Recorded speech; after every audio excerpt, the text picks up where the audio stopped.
Dark Realities of Victorian Existence, everyone. Tonight, we're drifting back to the 19th century. You can settle in now. Adjust the pillow. Dim the light. Let your eyes relax a little, because there's no need to stay sharp for this. We'll be wandering through the age of the Victorians, an age usually painted in sepia photographs and respectable portraits, but which, beneath all the starch and lace, was just as uncomfortable, ridiculous, and occasionally grotesque as every other period of human history. It's an era that loved appearances. Respectability was the keyword. But when you scratch at the shiny varnish, you find a world of strange habits, crumbling health, and a society where everyone was pretending not to notice the smell of the horseman you're outside while trying to read books about moral improvement inside. So let's drift gently into it. The Victorians, as you might already know, were very proud of themselves. They believed they were modern, Scientific, rational, which is why they spent much of the century strapping leeches to their faces, pouring mercury into their medicine, and inventing ways to make babies wear corsets. Progress, after all, never looked so stiff. Life in Victorian Britain was defined by the constant clash between appearances and reality. Middle-class families filled their parlors with heavy drapes and artificial palms to create a respectable aura, while the family dog might be quietly shedding fleas on the carpet. London, the great imperial capital, was shrouded in coal smoke so thick that people lost each other on the way home. They called it London fog, which sounds cozy, but was actually industrial smog laced with sulfur and soot. A good night's walk could leave your white collar dark grey, as if you'd rolled in a fireplace. And then there was the matter of sanitation, or more accurately, the lack of it. For most of the century, raw sewage flowed into the Thames, the city's main source of drinking water. Yes, they drank from the same river into which they tossed their waste. It was only in the 1850s, after several cholera outbreaks killed tens of thousands, that they began to take the hint. Even then, Parliament acted mainly when the smell of the river, what Londoners called the Great Stink, grew so unbearable that politicians literally had to flee their own chambers. Victorian progress, then, often meant doing nothing until the situation became biologically impossible to ignore. But of course, the higher up you went in society, the more bizarre things became. At the top sat Queen Victoria herself, a figure both monumental and strangely pitiful. She reigned for so long that by the end of her life, people had forgotten what the monarchy was like before her. She was small in stature, about 4 feet 11, but projected herself as a mother of empire, a woman who believed deeply in family values while also having 9 children she barely tolerated being around. Victoria's marriage to Prince Albert is often remembered as a great romance, and in some ways it was. She genuinely adored him, and he provided structure to her life. But their domestic bliss was tinged with the usual royal complications. She was temperamental, moody, and frequently exasperated by Albert's obsessive sense of duty. He, in turn, was weighed down by her intensity, her emotional demands, and of course, the 9 children. After Albert's death in 1861, he was only 42. Probably killed by years of stress and poor health, Victoria retreated into decades of mourning. She wore black for the rest of her life, avoided public appearances, and clung to the memory of Albert as if he'd been a saint rather than a man who once argued about how much pocket money their children should get. And naturally, the royal household didn't escape the broader Victorian tendency toward unhealthy practices. The royal children were raised under strict regimens that today would probably warrant a call to Child Protective Services. Corsets were laced onto young girls to improve posture, despite the minor issue of restricting their breathing. Boys were drilled into military habits before they could form coherent opinions. And the family's medical care. Well, let's just say that Victorian doctors were not the calming figures you'd want by your bedside. Bleeding, a blistering, and dosing with questionable chemicals was still standard practice. The Victorians also had a peculiar relationship with death. They feared it, yes, but they also surrounded themselves with it. Mourning was an art form. When a family member died, the household went into carefully staged rituals of grief. Curtains were drawn, mirrors covered, and everyone dressed in black. For prescribed lengths of time depending on their relationship to the deceased. There were even manuals explaining exactly how many months a second cousin warranted. Jewelry was made from the hair of the dead, woven into brooches or tucked into lockets, because what better way to remember grandma than to wear a small tuft of her on your chest? Photography, still new in the mid-19th century, was often used for memorial portraits. Families posed with recently deceased children, propped up to look as though they were sleeping. The results are both unsettling and tragically tender images Of parents clinging to the illusion of life in the face of high child mortality. Infant death was so common that most families expected to lose at least one child. Queen Victoria herself lost 3 of her children before her own death, though for her, mourning never really ended anyway. It's hard for us, in the glow of modern medicine and central heating, to imagine how fragile life felt to the Victorians. But they lived with the constant presence of illness. Tuberculosis, cholera, typhoid, scarlet fever, all were rampant. Doctors didn't have antibiotics, and germ theory only gained acceptance in the latter half of the century. Until then, people blamed miasma or bad air for disease, so rather than cleaning water supplies, they burned incense or carried posies of flowers. Practical if your main concern was that the smell might upset your stomach. Less practical if you were trying not to die of cholera. And while the middle classes wrestled with parlor etiquette and epidemics, the working classes endured conditions that were bleak even by the standards of history. Industrialization transformed Britain into the workshop of the world, but it did so on the bent backs of millions. Children as young as 5 were put to work in factories and mines. They crawled through narrow coal seams, carrying loads too heavy for their small frames. Chimney sweeps were famously young boys, who were sent wriggling up soot-choked flues with brushes, often naked, because clothes got in the way. The risks included suffocation, burns, and cancer later in life. But at least they got the satisfaction of knowing they were improving Victorian living rooms. Housing in industrial cities was another marvel of progress. Rows of hastily built tenements crammed families into single rooms, often without ventilation or sanitation. Streets overflowed with refuse, and diseases spread freely. Life expectancy in cities like Manchester hovered around the late 30s, which, to be fair, saved people from worrying about retirement. Yet somehow, amidst all this, Victorians clung fiercely to propriety. Respectability mattered. A labourer might come home from 14 hours in a factory and still feel ashamed if his boots were not polished on Sunday. Middle-class families agonized over the correct way to pour tea. The contradictions were endless. Poverty and wealth, filth and refinement, progress and superstition. We also can't leave the Victorians without mentioning their spectacularly awkward relationship with sex. Publicly, they presented themselves as the paragons of restraint. Modesty was everything. Table legs were sometimes covered with cloth, because seeing the curve of a wooden leg was considered suggestive. Yes, apparently a chair was too erotic. But privately, it was another story. Prostitution flourished in every major city, with estimates of up to 80,000 prostitutes in London alone. Brothels catered to every taste, and moral reformers wrung their hands about the decline of virtue while quietly visiting the establishments themselves. Venereal disease was rampant, and medical authorities debated whether women or men were to blame for spreading it. Guess which side got more of the blame. The Contagious Diseases Acts allowed police to arrest women suspected of prostitution and subject them to forced medical examinations, while men who visited them remained, of course, above suspicion. Even within marriage, Victorian attitudes were complicated. Queen Victoria herself, despite her prim image, wrote with surprising frankness about enjoying sex with Albert. But her broader views were less progressive.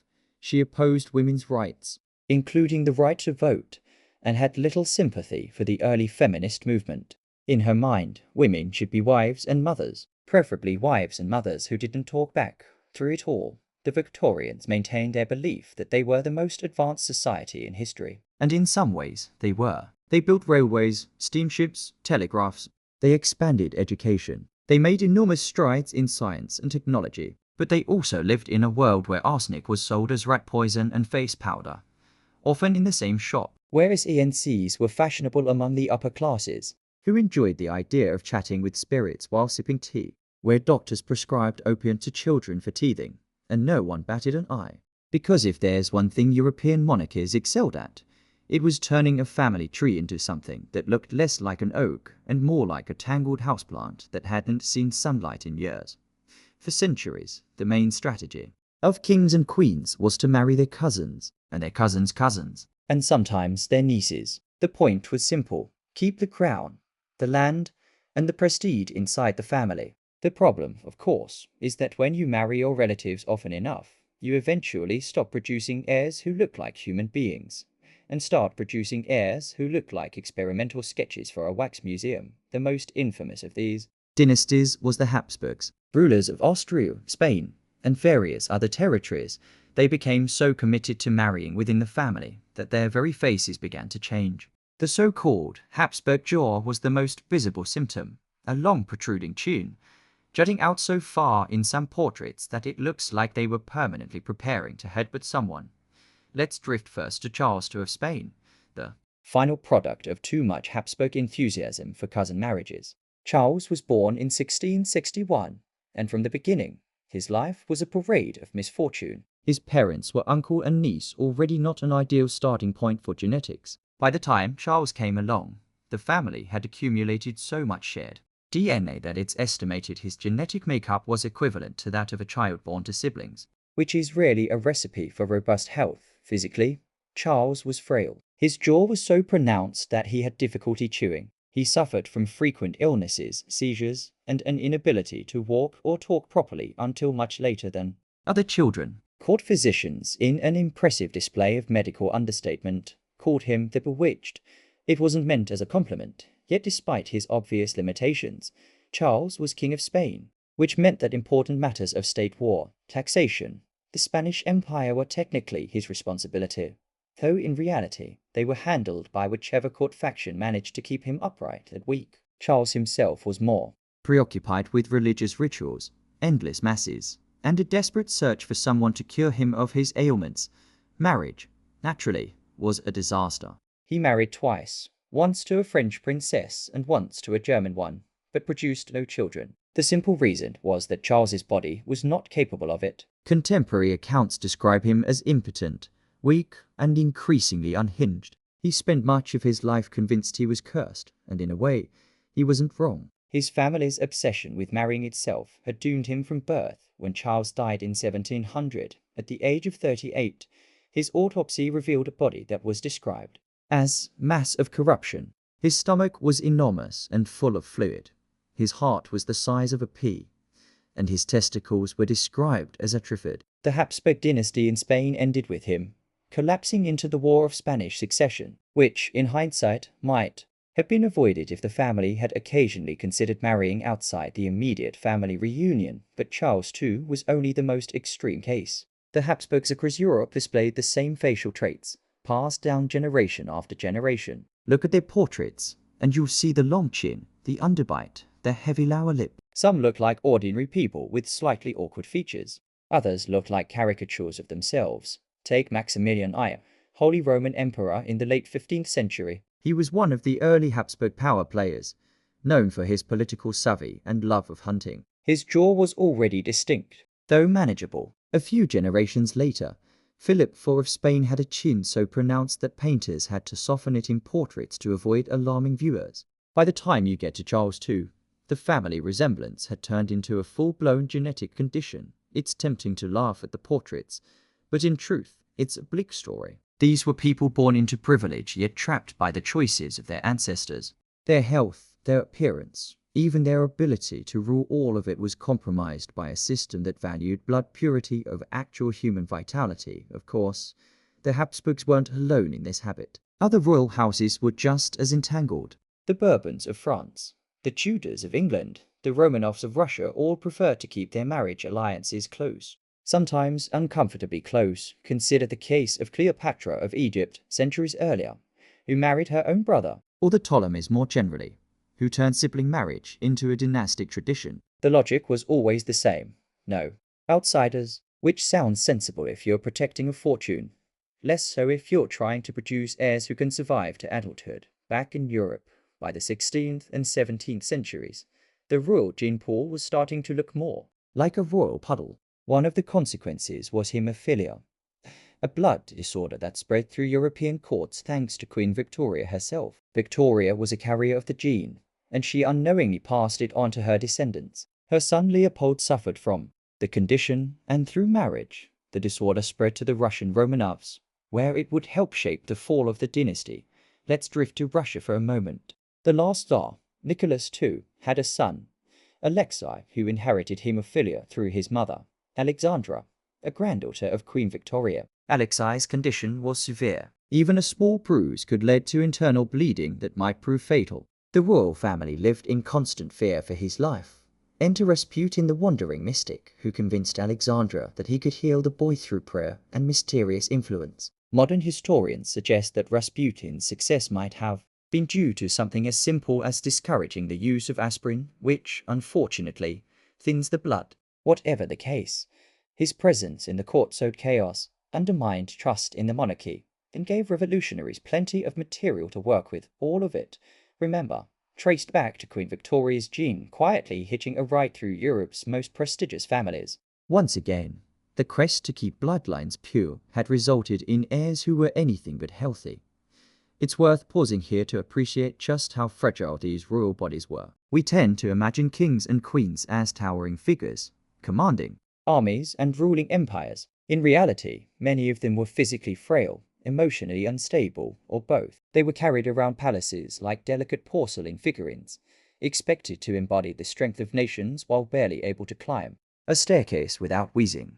Take King George III of Britain, remembered for losing the American colonies and for his descent into madness. Modern scholars debate whether his illness was porphyria, a blood disorder, or some other condition. Either way, he spent much of his later life hallucinating, babbling, and being restrained by attendants. His physicians tried everything from purges to blistering treatments, none of which improved matters. All the while, the court insisted on maintaining the image of dignity, because in monarchy, image always mattered more than truth. The irony in all of this is that while royal families were collapsing under the weight of their own genetics, they continued to view themselves as superior beings. They believed their blood carried something inherently noble, something that justified ruling millions of people. Yet time and again, that so-called noble blood turned out to be a recipe for weakness, illness, and dysfunction. The Habsburgs are simply the most famous case study, a dynasty undone not by enemies or revolutions, but by the slow, steady consequences of refusing to look outside the family tree. So as you sink deeper into rest, picture those long, solemn portraits. Faces with heavy jaws, drooping lips, eyes that seem weary even in pain. Imagine courtrooms full of whispering courtiers, pretending that the king's strange gait or slurred speech was simply the result of piety or wisdom. Imagine the endless ceremonies, the stiff brocades, the heavy crowns all draped over people who were, in truth, as fragile as porcelain dolls. History often presents monarchs as giants. But when you look closer, you find people who were, quite literally, collapsing under their own lineage. And with that thought, let's drift onward to some of the most magnificently petty episodes of royal life, the arguments, tantrums, and absurdities that reveal just how small the great figures of history could sometimes be. So, we've wandered through the sooty fog of Victorian life, and we've stared at the unfortunate jawlines of the Habsburgs. Now, let's turn our attention to something a little more human. The small things, the sulks, the squabbles, the spectacularly petty tantrums of monarchs who believed they were the center of the universe because technically they were. When you give someone a crown, a palace, and generations of people insisting they're chosen by God, you can't really be surprised when they react poorly to minor inconveniences. And while history books like to dwell on battles, treaties, and reforms, the reality is that many royal lives were punctuated by long, sulky standoffs about table settings, servants, or the unbearable humiliation of being given the wrong fork. So, let's drift slowly through a few of the more delightful examples of kings and queens behaving like children who never learned the word no. Let's start with Louis XIV of France, the so-called Sun King. He reigned for 72 years, making him one of the longest-serving monarchs in European history. He built Versailles, waged endless wars, and turned France into the cultural epicenter of Europe. But what he really specialized in was theater. Not theater in the sense of plays, though he did dabble in ballet, often starring as Apollo, which is exactly the kind of thing you'd expect from a man who called himself the Sun King. No, his true theater was the daily performance of his life. Louis's day was a choreographed spectacle. He woke to the lever, a ritual in which courtiers gathered to watch him get out of bed. Imagine a room full of powerful men standing quietly as the king sits up and stretches. That was their privilege. They were allowed to watch him put on socks. Later, the coucher ceremony allowed them to watch him go back to bed. Every moment was staged to remind everyone that Louis was the center of the world. This, of course, made him extremely sensitive to slights.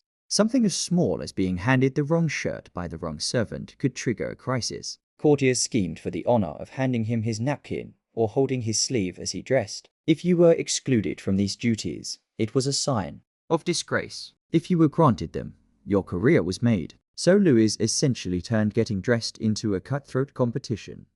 The irony is that behind all this grandeur, Louis was not a particularly attractive man. He suffered from smallpox, scars, bad teeth, and a perpetually runny nose. But as long as the curtains were heavy, the weeks were tall, and the servants bowed low enough, he could pretend otherwise.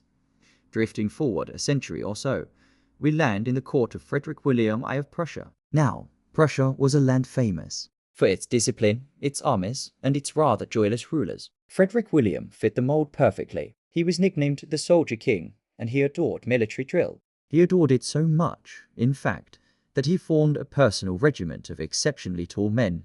These were known as the Potsdam Giants. Frederick William recruited them from across Europe, often paying enormous sums to acquire men over 6 feet tall. If you were tall, you might suddenly find yourself kidnapped and shipped to Prussia, where you would spend your life marching around to entertain the king. He loved them so much that he painted their portraits, arranged their parades, and sometimes simply sat and gazed at them. This obsession was, frankly, a bit odd, especially considering Frederick William himself was not tall, nor particularly imposing. But in his mind, nothing symbolized power quite like an army of giants goose-stepping. Through Berlin-T home, he was less entertaining. He ruled his household with an iron hand, demanding frugality while flying into violent rages. His son, the future Frederick the Great, suffered constant abuse. When young Frederick tried to run away, Frederick William had his companion executed in front of him and forced Frederick to watch. Not exactly the stuff of warm family memories. So here we have a king obsessed with tall soldiers, raging at his own children, and convinced that his greatest contribution to the world was saving money on silverware. Petty, tyrannical, and miserable though. To be fair, very Prussian. Moving on, let's drift to George IV of Britain. George reigned briefly in the early 19th century, but he spent decades beforehand as Prince Regent since his father, George III, was inconveniently too insane to govern. George IV is remembered primarily for being, well, extravagant. He adored food, drink, clothes, and building projects. By middle age, he had ballooned to a truly impressive size. His waistline reached around 50 inches, and he required special mechanisms just to mount a horse. He wore elaborate uniforms, towering wigs, and jewels, despite often being too drunk to stand upright. Petty doesn't even begin to describe George's behavior. He loathed his wife, Caroline of Brunswick, so intensely that he refused to let her attend his coronation. She turned up anyway, trying to force her way into Westminster Abbey. The doors were slammed in her face. The crowd cheered. George, meanwhile, continued the ceremony as though nothing were happening except, of course, for the fact that his subjects now thought him cruel, vain, and ridiculous, which he was. His pettiness extended even to architecture. He built Brighton Pavilion, a garish palace styled after Indian architecture, filled with domes, minarets, and dragon-shaped banisters. It was meant to impress. Mostly, it confused people. But George adored it, strutting around its halls like a peacock who'd had too much port-wine at the time he died. His reputation was in ruins. He was mocked for his weight, his debts, and his indulgence. Yet, in his own mind, he remained a great connoisseur of art and taste, which is perhaps the purest form of royal delusion. For something darker, let's drift to Ivan IV of Russia, better known as Ivan the Terrible. Ivan began his reign as a reformer, modernizing Russia and centralizing power. But as he grew older, his paranoia took over. He lashed out at nobles, commoners, and even his own family. He formed the Oprichniki, a secret police force dressed in black, who rode around terrorizing the countryside. Ivan's tantrums were legendary. He flew into rages at the smallest provocation. On one occasion, in a fit of fury, he struck his own son with a staff, killing him. This single act deprived Russia of a capable heir, and left the throne to his weaker successor. All because Ivan couldn't manage his temper. He also took peculiar revenge on cities he felt had slighted him. When Novgorod showed signs of disloyalty, Ivan ordered a massacre, killing thousands. It wasn't strategy. It wasn't necessity. It was simply punishment, carried out on a colossal scale. In portraits, Ivan is shown with bulging eyes, his beard bristling, his hands clutching a staff as though he might lash out at any moment, which, historically, he often did. His legacy Is one of brutality, but also of pettiness. a man who could command armies but couldn't bear to lose an argument. Not all tantrums were violent, though. Some were simply absurd. Consider Queen Christina of Sweden, who reigned in the mid-17th century. Christina was intelligent, curious, and famously eccentric. She refused to marry, despite endless pressure, and eventually abdicated her throne, converting to Catholicism and wandering Europe as a kind of royal oddity. But before all that, she developed a reputation for wild mood swings and petty feuds. She once had her library rearranged entirely because a single book was out of place. She staged elaborate performances in her court, only to cancel them halfway through if she lost interest. Servants learned quickly that Christina's favor could evaporate in an instant, replaced by cold disdain. Her abdication itself was tinged with pettiness. Rather than orchestrate a smooth transition, she shocked the court by announcing her departure and leaving Sweden in disarray. It was less a grand decision than an impulsive refusal to do what was expected. Christina's tantrums didn't and was, but they did bewilder everyone around her. What unites all these figures? Louis XIV with his bedtime ceremonies, Frederick William with his giants, George IV with his waistline, Ivan with his rages, Christina with her caprice is the same fragile truth. Monarchs were not gods. They were not titans. They were often just spoiled, insecure individuals who happened to inherit unimaginable power. And when you give that much power to people unused to being told no, their tantrums echo across history. It's easy to laugh at the absurdities. The wrong servant handing the wrong shirt. The king who couldn't bear short soldiers. The queen who rearranged her bookshelves like a divine punishment. But behind the laughter is a more sobering thought. These tantrums had consequences. Wars were fought, lives were lost, and entire nations trembled because one royal woke up in a bad mood. So as you settle deeper, picture those grand palaces not as halls of majesty, but as nurseries for overgrown children. Gilded playrooms where egos were stroked, sulks indulged, and petty grudges written into the laws of kingdoms. History remembers the crowns and the victories, but what truly shaped it, again and again, were the tantrums. And with that, let's drift onward to another royal theme, the strange, fragile childhoods of monarchs. Because if you've ever wondered how these tantrums began, the answer usually lies in the way they were raised.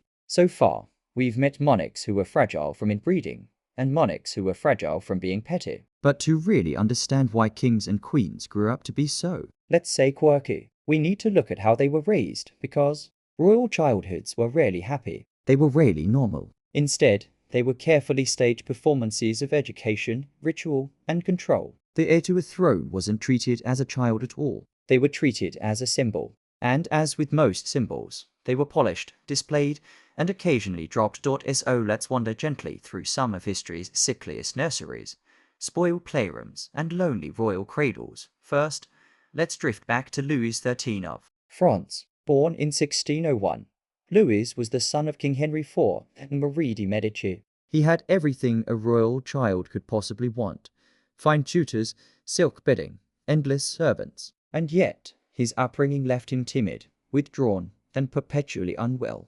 He was sickly from infancy. Chronic digestive problems plagued him, leaving him thin and frail. He struggled with speech and coordination, which the court interpreted not as medical issues but as signs of melancholy. His mother, meanwhile, controlled his every move. Marie de Medici was not the nurturing sort. She treated her son less like a boy and more like a political pawn, an heir to be managed, manipulated, and displayed.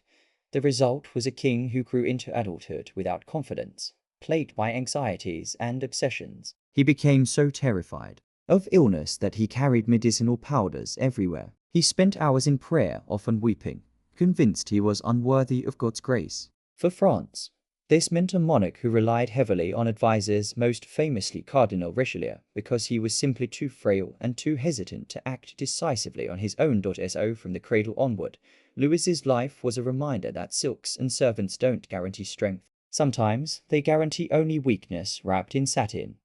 Another lonely childhood belonged to Mary, Queen of Scots. Mary's early years were defined by loss and exile. She became queen at just 6 days old, after her father James V of Scotland died, which, while impressive on paper, is less impressive when you're still in swaddling clothes. As a child ruler, Mary was whisked off to France for safety, where she was raised at the French court. On the surface, this might sound delightful: palaces, tutors, and all the chocolate almonds she could eat. But in reality, she was treated as a political token. Every lesson, every activity, was designed not for her benefit, but for her eventual marriage alliance. Mary was trained to be pleasing, to sing, to dance, to embroider. She was groomed to charm the French dauphin, whom she eventually married. But beneath the lessons in elegance was a crushing lack of stability. She had no control over her own life. By the time she returned to Scotland as an adult queen, she was ill prepared for the brutal politics of her homeland. Her childhood had taught her how to smile gracefully, not how to outmaneuver assassins. Mary's tragic end, imprisoned and executed by her cousin Elizabeth, I was shaped in part by that gilded childhood. She was trained to be an ornament, not a survivor. And then there's Charles VI of France, known as Charles the Mad.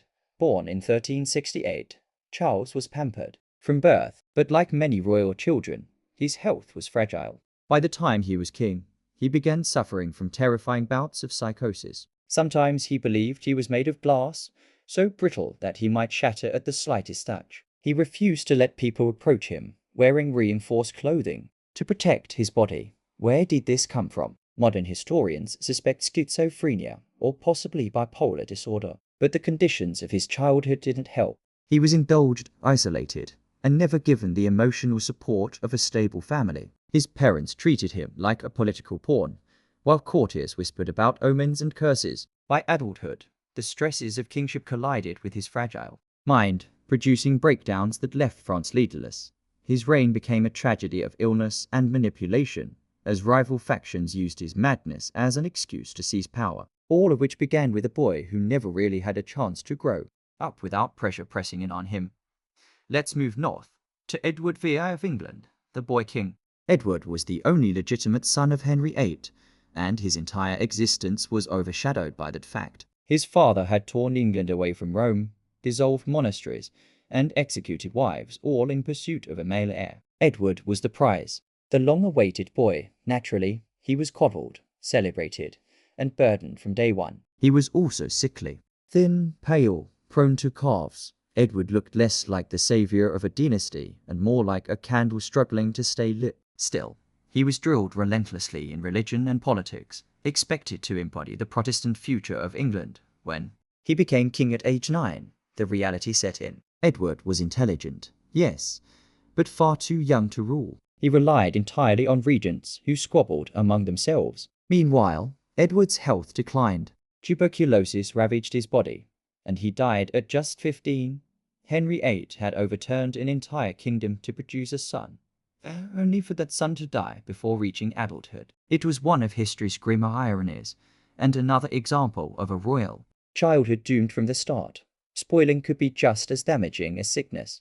Take Louis XVI of France, great-grandson of the Sun King. Louis was adored as a child. Courtiers called him the well-beloved. He was showered with gifts, attention, and praise. But the problem with being endlessly adored is that you start to believe you deserve it. As he grew older, Louis expected constant amusement. He neglected governance, preferring hunting, parties, and mistresses. His childhood had trained him to think of the throne not as a responsibility, but as a stage for personal enjoyment. The result was a reign marked by wasted potential. France slid deeper into debt and discontent, while Louis distracted himself with trivial pleasures. By the time he died, his subjects hated him, and the French monarchy was teetering toward the revolution. Spoil a child enough, and you don't get a wise king. You get a bored man who believes the world exists to entertain him. There are, of course, more extreme examples. Alfonso XIII of Spain was king from birth in 1886, as his father had died before he was born. The infant was declared king the moment he entered the world. Imagine the pressure of your first cry being considered a royal proclamation. His childhood was marked by endless ceremony. Every movement, every outfit was scrutinized. Alfonso grew up in the suffocating environment of Spanish court politics, which didn't exactly produce resilience. Instead, it produced another nervous, insecure monarch. He grew into a man prone to rash decisions and poor judgment, undermining Spain's already fragile monarchy. His reign ended with exile, another crown slipping away under the weight of Expectations planted in childhood. Even when royal children survived illness and spoiling, they rarely escaped loneliness. Take Kaiser Wilhelm II of Germany. He was born with a withered left arm due to a difficult birth. His parents tried desperately to fix him, using painful physical therapies that never worked. Wilhelm grew up humiliated, teased, and perpetually Aware of his deformity, his mother, daughter of Queen Victoria, treated him coldly, criticizing him constantly. The result was a man consumed by insecurity, desperate to prove his strength. His childhood scars bled into his adulthood, where he overcompensated with bluster, aggression, and erratic decisions. Wilhelm's insecurities arguably shaped the course of World War I. A small arm in the nursery became a global catastrophe in the trenches. So when we step back, a pattern emerges. Royal children weren't raised to be human. They were raised To be symbols. Symbols of continuity, of dynasty, of divine will. and symbols don't get to have fevers, tantrums, or lonely nights. Except, of course, they did. And the adults around them pretended not to notice. The sickly ones were pushed toward endless prayers and medical cures that rarely worked. The spoiled ones were drowned in gifts and flattery until they lost all sense of reality. The lonely ones were left to grow brittle, desperate, and insecure. Each outcome produced the same result: adults who were poorly equipped to rule, and nations that paid the price. So as you settle deeper, imagine those grand nurseries. Gold-cradled infants rocking under painted ceilings. Tutors whispering Latin, conjugations into tiny ears. Physicians hovering with leeches, powders, and well-meaning nonsense. And behind it all, the quiet truth. These children were not allowed to be children. They were monarchs in training, molded into fragile figures who would one day sit on thrones they were utterly unprepared to handle. And with that, let's drift onward away from nurseries and sickbeds, and into the wonderfully strange world of misguided royal decisions. Because if childhood warped them, adulthood gave them every chance to prove it. So, We've rocked the royal cradles, we've heard the tantrums, and we've peered at fragile jaws. Now let's drift a little further into the world of decisions. Because monarchs, for all their silks and crowns, had to make choices. And history is full of the spectacularly bad ones. The thing about ruling by divine right is that it doesn't exactly encourage humility. If you already believe God has handpicked you to govern millions of people, you're not likely to pause and ask, is this really wise? Which is why royal decision-making often resembled the world's most expensive game of what's the worst that could happen. Let's wander slowly through some of the finest examples. We can begin gently with Charles I of England. Charles believed very strongly in the divine right of kings, which is another way of saying he believed compromise was beneath him. Parliament wanted a say in taxation. Charles wanted their money without their opinions. This difference of perspective might have been solved through negotiation. Charles instead chose stubbornness. He dissolved Parliament repeatedly. He imposed taxes on his own authority, convinced that his subjects would tolerate anything. When Parliament pushed back harder, he marched soldiers into the chamber to arrest his critics. This did not calm the situation. The result was the English Civil War, years of bloody fighting, culminating in Charles being captured, tried, and executed. He walked to the scaffold in 1649 with dignity, but the decision that brought him there was one long refusal to compromise. He could have been a constitutional monarch. Instead, he was a beheaded one. It's a reminder that sometimes the smallest decision to listen or not to listen shapes the entire future of a country. Drifting east, we find Nicholas II of Russia. Nicholas was, by most accounts, a kind man, a devoted husband, a doting father. But none of that prepared him to run an empire. He believed, like Charles, that compromise was weakness, which, in a Russia full of unrest, was not the best belief to cling to. When protests erupted in 1905, Nicholas sent soldiers to fire on the crowds. Hundreds were killed in what became known as Bloody Sunday. Instead of calming his people, it fueled revolution. When World War I arrived, Nicholas insisted on personally taking command of the army, despite having no military talent. The result was disaster at the front and further collapse at home. And then, of course, there was his decision to put his faith in Rasputin, the wandering mystic. While Nicholas struggled at the front, his wife Alexandra listened to Rasputin's advice, convinced he was keeping their son alive. Ministers were dismissed, policies changed, all at the whisper of a man famous mainly for looking unwashed and difficult to kill. Nicholas clung to his throne, until it was pried from him by revolution. His refusal to abdicate earlier, to reform earlier, or to distance himself from Rasputin earlier cost his family their lives. Decisions, small and large, that piled up like snowflakes until they caused an avalanche from Russia. Let's drift south to Philip II of Spain, the man who launched the Spanish Armada. Philip was devout, determined, and deeply convinced that Spain was destined to be God's hammer on earth. When his Protestant sister-in-law Elizabeth I took the English throne, Philip saw an opportunity. He would invade England, depose her, and restore Catholic supremacy. The plan was bold. It was also badly thought out. The Armada was enormous. Around 130 ships, but coordination was poor. The fleet was meant to meet Spanish troops in the Netherlands. Instead, storms scattered the ships, English fire ships disrupted their formations, and the Armada left home battered and broken. Philip insisted the failure was God's will, which was convenient. but in truth, it was his own decision to gamble. Spain's resources on a mission so riddled with logistical problems it barely deserved the name Plan. Spain never fully recovered its dominance at sea, while England's reputation soared. Sometimes the most misguided decision is simply overconfidence dressed as piety. Of course, overconfidence was hardly rare. Take Louis XVI of France, who made the mistake of thinking that the French Revolution was just a passing storm. When crowds stormed the Bastille in 1789, Louis wrote in his diary for that day, nothing. He meant nothing happened during his hunting trip. The fall of the Bastille apparently didn't register as significant. Even as unrest grew, Louis hesitated. He tried half-hearted reforms, then retracted them. He attempted to flee Paris disguised as a servant, only to be recognized and captured at a roadside inn. He returned in disgrace, proving to everyone that the king could not be trusted. Eventually, of course, the revolution radicalized, and Louis was executed. His decision to dismiss events, to treat them as minor inconveniences, cost him his head.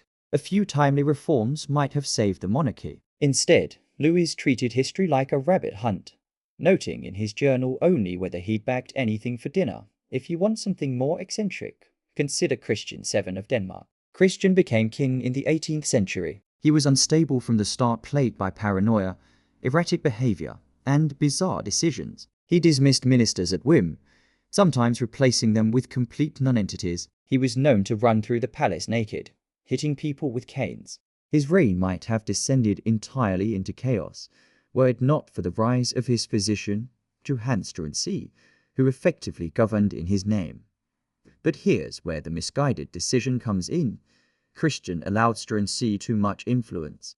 Struensee began reforming the kingdom, introducing enlightened policies. Unfortunately, he also began an affair with the Queen. When this came to light, Struensee was arrested, executed, and dismembered. Christian, meanwhile, receded further into instability. The decision to trust a physician with absolute power, without considering the potential complications, turned Denmark into a spectacle of scandal. Christian's reign is remembered less for its achievements than for its embarrassments, all stemming from a king who couldn't tell the difference between wisdom and whimsy. Some misguided choices were almost comically small, but with vast consequences. Consider Henry VIII's marital decisions. He famously married 6 times, discarding wives as though they were drafts in a very long essay. His decision to divorce his first wife, Catherine of Aragon, led to England's break with the Catholic Church, which then led to the creation of the Church of England, the dissolution of monasteries, and centuries of religious conflict, all because Henry wanted a male heir and grew impatient. One decision,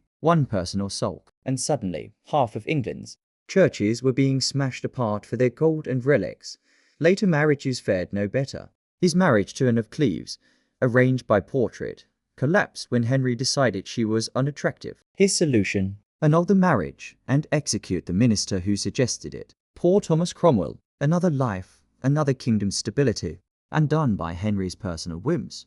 Sometimes misguided decisions weren't just impulsive, they were stubbornly repeated. Take Charles XII of Sweden, sometimes called the Lion of the North. At age 18, he faced invasions by Denmark, Poland, and Russia simultaneously. Miraculously, he defeated Denmark, humiliated Poland, and marched deep into Russia. And then he made the decision every strategist warns against, invading Russia in winter. Napoleon would later repeat the same mistake, and Hitler after him. But Charles was the prototype. His army marched into Russia in 1708. Supply lines collapsed. Winter descended. The Battle of Poltava in 1709 ended in disaster, with Sweden's army shattered. Charles fled into exile, his empire permanently weakened. The decision to chase glory across frozen fields destroyed Sweden's great power status. Sometimes history repeats itself not because people forget, but because kings think they'll be the exception. Spoiler, they rarely are. When you weave these stories together, the pattern becomes almost soothing in its predictability. A monarch, wrapped in silks, surrounded by flatterers, makes a choice. The choice is often impulsive or arrogant, or based on superstition rather than reason. The choice backfires, and the consequences ripple outward. Soldiers die, cities burn, empires collapse, but the monarch themselves, they often continue believing they were right, that God simply tested them, or that their courtiers failed them. Rarely did a king or queen say, "Well, that was my mistake." Accountability was not part of the job description. So as you settle deeper, picture these misguided choices not as moments of grand drama, but as quiet absurdities. A king scribbling nothing in his diary while revolution brews. Another king deciding a portrait was attractive enough to wed. A czar nodding gravely as Rasputin mumbles mystic prayers. They're decisions that shaped nations, but when you strip away the grandeur, they look remarkably like everyday blunders, just with a higher body count. And with that thought, let's drift onward to our next theme: the odd habits and stranger, personal quirks that filled royal lives. Because when kings weren't making misguided decisions, they were often finding peculiar ways to fill the hours between coronations and funerals. By now, we've seen the tantrums, the weak jaws, the poor decisions. But when a monarch wasn't busy starting wars or ignoring revolutions, they had an awful lot of time to themselves. And idle kings and queens, well, they found curious ways of filling the silence. Sometimes their pastimes were harmless. Sometimes they were downright odd. And sometimes they revealed just how fragile the line is between eccentricity and lunacy. So let's drift now into the softer corners of palaces. The quiet rooms where monarchs collected things no one wanted, or developed habits no one understood, or retreated into rituals that made their courtiers raise eyebrows and then quickly look away.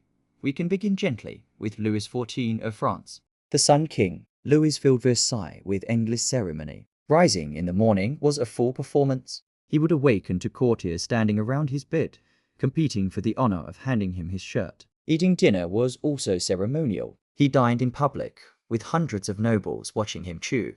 But Louis's true pastime was himself. He adored his own image. Portraits, statues, endless representations of his body draped in silk, his legs emphasized in heroic stances. He even made ballet a royal pastime, starring in his own productions. Dressed as Apollo, naturally. If you had asked him, he probably would have explained that the sun revolved around him, and meant it quite seriously. Was this hobby strange? Not compared to what came later, but it does remind us that for many monarchs, leisure meant worshipping their own reflection. If Louis XIV was obsessed with presentation, George III of England was obsessed with agriculture. He was nicknamed Farmer George, while other monarchs collected art or jewels. George preferred manure. He loved discussing crop rotation. He attended agricultural fairs and spoke enthusiastically about turnips. His personal library was filled with volumes on husbandry. There's something rather wholesome about it. Imagine a king wearing silk stockings, bent over in a field,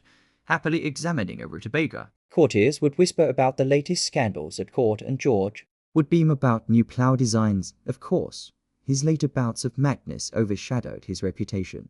But there's comfort in picturing him in calmer years, patting a cow while Parliament bickered in London. Not all hobbies were so gentle. Peter the Great of Russia, for instance, enjoyed dentistry. He collected tools, extracted teeth from his courtiers, and kept the teeth in jars. Imagine being summoned by your emperor not for an audience, but for an impromptu root canal. Without anesthesia, Peter was fascinated with all things mechanical. Shipbuilding, surgery, even amateur autopsies. But dentistry stood out. His collection of pulled teeth was said to be enormous.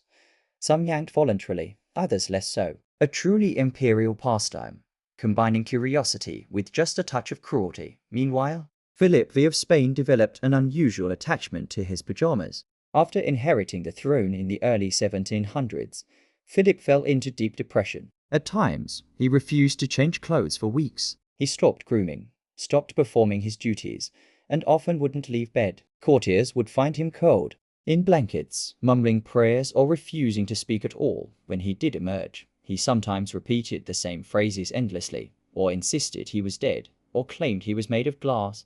His reign was punctuated by these long periods of withdrawal, where the kingdom was effectively ruled by regents while the king sulked in his nightclothes. One might call this a strange habit. One might also call it a breakdown. But in monarchies, the line between the two often blurred on the lighter side.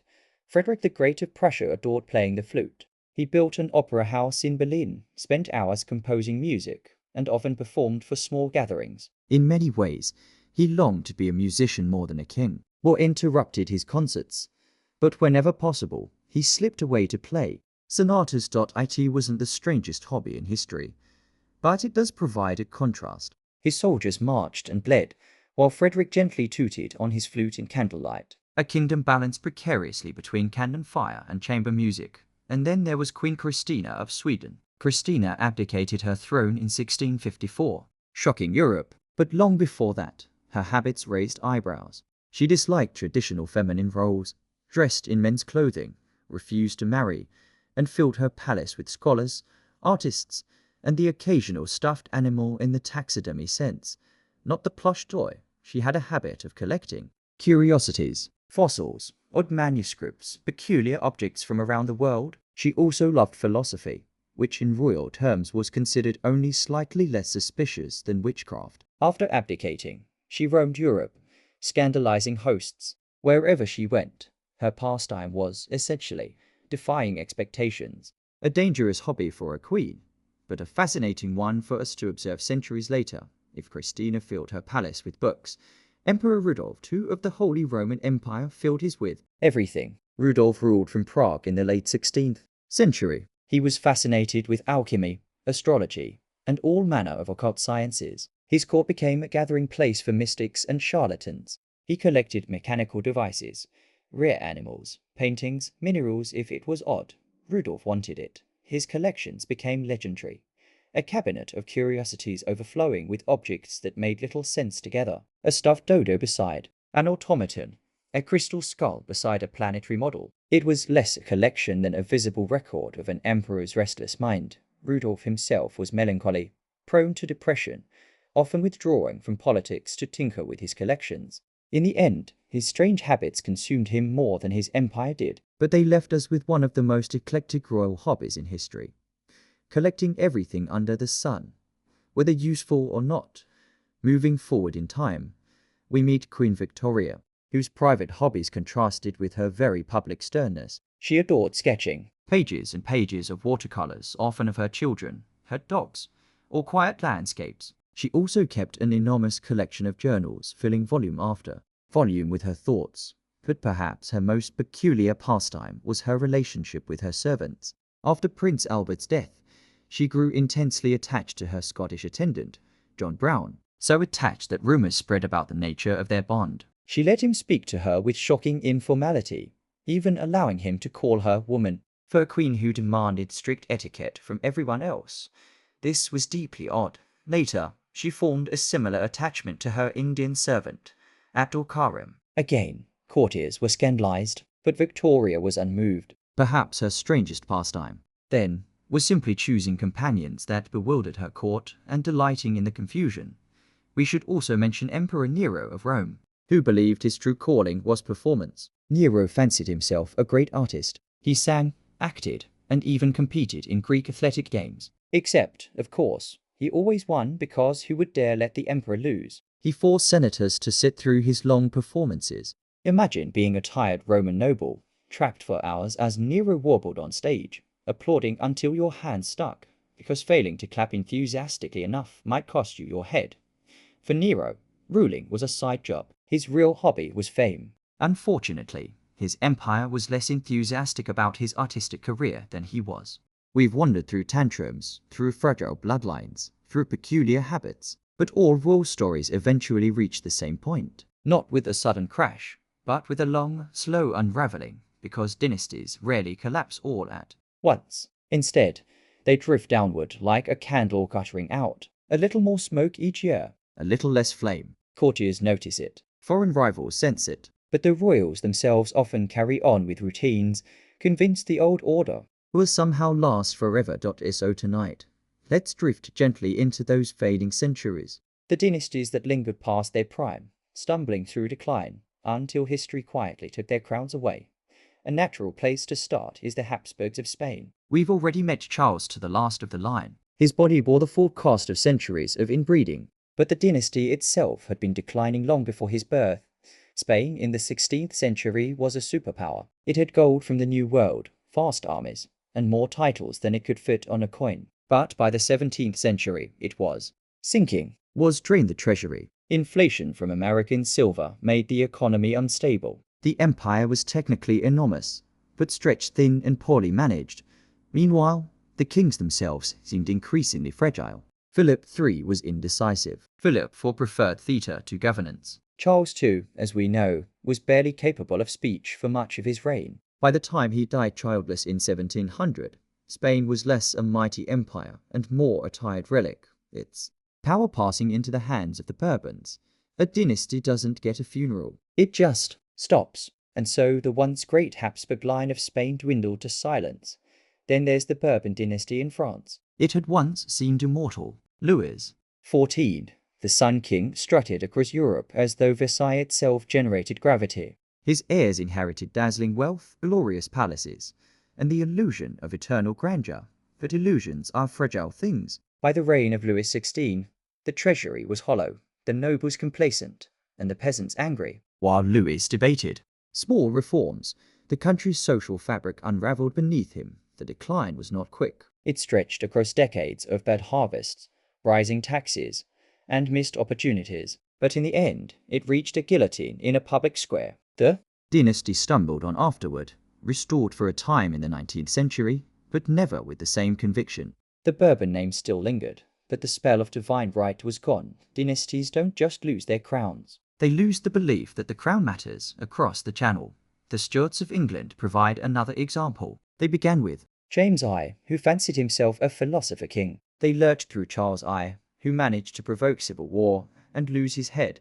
Then came Charles II, who preferred leisure to policy, and James II, whose Catholic sympathies alarmed a Protestant kingdom. By 1688, the dynasty collapsed not with riots, but with a polite invitation. Parliament simply offered the throne to William of Orange instead. James II fled into exile, and the Stuarts dwindled into minor claimants, remembered more for romantic Jacobite rebellions than actual power. Their decline wasn't violent so much as embarrassing. The family that once believed it ruled by divine right found itself begging for support in foreign courts, while their former subjects shrugged and moved on.